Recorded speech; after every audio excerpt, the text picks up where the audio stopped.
Bonjour à tous, dans la vidéo qui vient, je vais vous présenter une activité qui va nous permettre d'expliquer comment on fait pour déterminer une fonction affine. Puis ensuite, une fois qu'on aura étudié cette situation, on reprendra la fiche de cours numéro 2 sur les fonctions affines sur laquelle on a déjà complété le repère ici avec les droites représentant les trois types de fonctions et nous nous intéresserons à la troisième partie intitulée détermination algébrique d'une fonction affine. Alors, l'activité que je vous demande de regarder là aujourd'hui, je ne vais pas vous demander de la recopier forcément, je vous demande surtout de bien la suivre pour bien comprendre la logique de ce qu'on veut faire. Pour l'instant, quand on vous donnait un travail sur les fonctions, on vous donnait une fonction et c'était à vous après de retrouver les images, les antécédents ou éventuellement d'utiliser cette fonction pour tracer sa représentation graphique. On va voir maintenant comment on peut, grâce à la donnée de certaines informations, retrouver la forme algébrique, c'est-à-dire la forme f de x est égal à ax plus b par exemple, pour une fonction linéaire ou pour une fonction affine. Alors, on a déjà un petit peu vu ça quand on étudiait les fonctions linéaires. C'est l'objet de la première question de l'activité que je vous demande de suivre tout de suite. Donc, voilà la question qui vous est posée dans un premier temps. On vous parle d'une fonction g, qui est une fonction linéaire, et dont on vous dit que g de 4 est égal à moins 20. Et on vous demande de donner l'expression algébrique de la fonction g. Alors l'expression algébrique d'une fonction, c'est celle qui s'écrit g de x égale avec l'expression avec le x.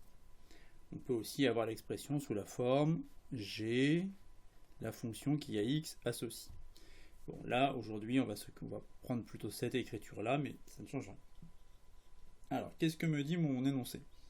Mon énoncé, mon x est une fonction linéaire. Donc, si c'est une fonction linéaire, je sais qu'elle s'écrit de la forme a fois x plus b, mais le b est égal à 0. Donc, voilà ma fonction linéaire. Et on vous donne une autre information, c'est que g de 4 est égal à moins 20. La seule chose qu'on vous demande de trouver, en fait, c'est la valeur du nombre a, c'est-à-dire le coefficient de cette fonction. Alors, on l'a déjà un petit peu vu ensemble, mais je le rappelle pour que ce soit bien clair pour tout le monde. Puisque je sais que g de 4 est égal à moins 20, eh bien, je vais écrire, grâce à l'expression ici et avec la valeur de a inconnue, a fois 4, et ça, je sais que c'est égal à moins 20. Et puis là, on se retrouve à résoudre en fait une équation, et une équation dont l'inconnu est le nombre a. Si a fois 4 est égal à moins 20, ça veut dire que le nombre a, il est égal à moins 20 sur 4, c'est-à-dire moins 5. Donc on a trouvé la valeur de a ici qui vaut moins 5, et bien j'ai terminé mon travail, puisque maintenant ma fonction, je peux lui donner sa forme générale, c'est-à-dire g de x est égal à moins 5 fois x, moins 5x. Donc j'ai terminé mon travail. J'ai donné l'expression algébrique de la fonction g.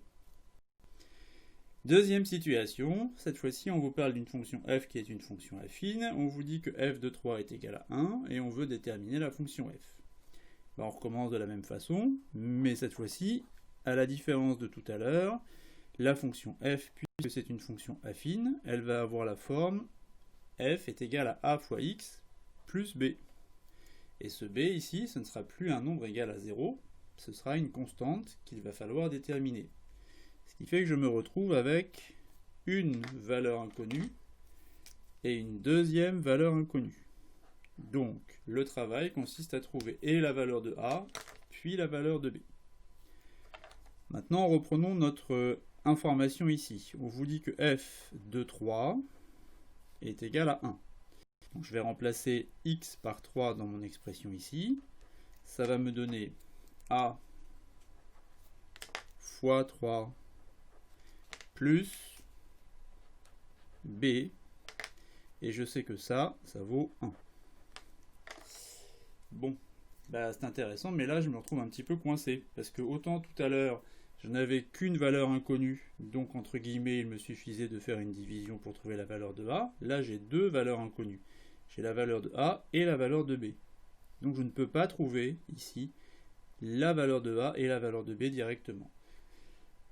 Dans ce cas-là, eh bien mon énoncé il serait incomplet. Si je vous donnais ça ici, on ne pourrait pas trouver de valeur de A et de B unique.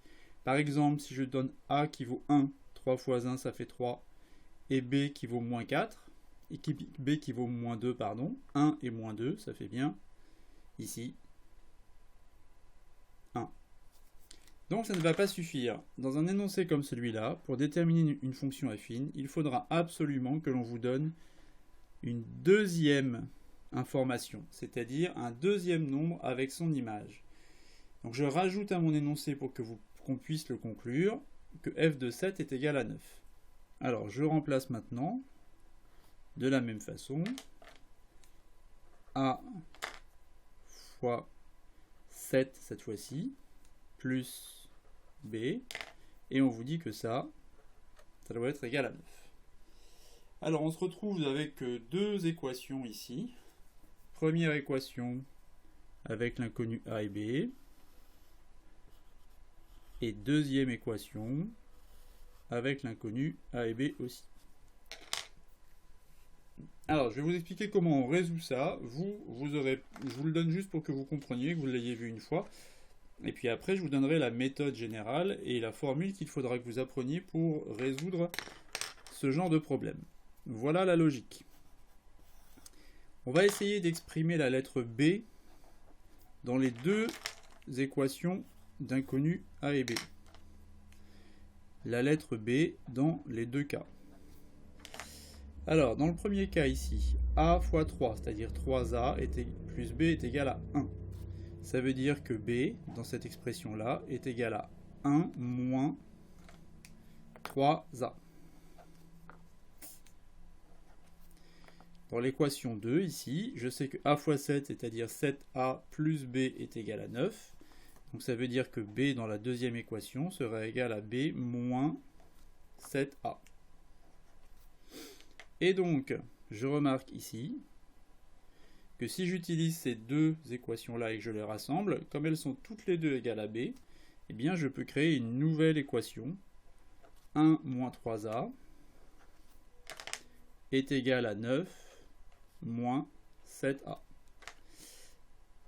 Et là, j'ai fait quelque chose de très intéressant, c'est que je n'ai plus que la lettre A qui est inconnue. Une nouvelle manipulation me permettrait de faire disparaître le moins 7A dans le membre de droite pour le faire apparaître dans le membre de gauche. Donc 7A en changeant le signe, moins 3A. Et de la même façon, le 9, il reste à sa place, mais le A ici, pour le supprimer à gauche, je dois le soustraire à droite. Et je reviendrai à cette écriture-là qui, au final, me donne 4A qui est égal à 8. Et si 4A est égal à 8, ça veut dire que A est égal à 8 quarts, c'est-à-dire est égal à 2. Donc j'ai fait un grand pas dans la détermination de ma fonction, puisque j'ai trouvé ici la valeur de A. Comment j'ai fait en fait? Eh bien j'ai fait la valeur de f de 7, c'est-à-dire 9 moins 1, ici, et la valeur de 7 moins 3 au dénominateur. Maintenant, il ne nous reste plus qu'à trouver la valeur de B. Alors, pour trouver la valeur de B, eh bien, je vais reprendre l'une des égalités que j'avais écrites ici, mais cette fois-ci, qu'est-ce que je sais? Eh bien, je sais que ma fonction f, elle s'écrit 2x, puisque je sais que A est égal à 2, plus B. Donc maintenant, ça va changer un petit peu, parce que je vais pouvoir remplacer dans une de ces écritures-là la lettre A par 2. Donc si je reprends, par exemple, f de 3, eh bien ce sera 2 fois 3 plus B. Et ça, bah, c'est toujours égal à 1. Donc ça revient à faire le calcul suivant. 6 plus B est égal à 1. Conclusion, B est égal à 1 moins 6, c'est-à-dire moins 5. Je connais maintenant la valeur de B et je peux conclure en donnant l'expression finale de ma fonction, la fonction f de x, elle s'écrit 2x moins 5. Voilà l'expression algébrique de ma fonction. Bon, alors, je comprends que ça puisse être un petit peu compliqué pour certains, pour tout le monde d'ailleurs, mais peut-être plus pour certains que pour d'autres.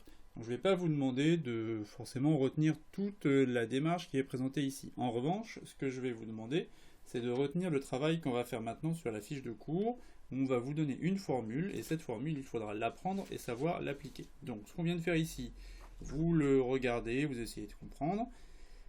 Et puis surtout, maintenant, on s'intéresse à ce qui se passe sur la fiche de cours.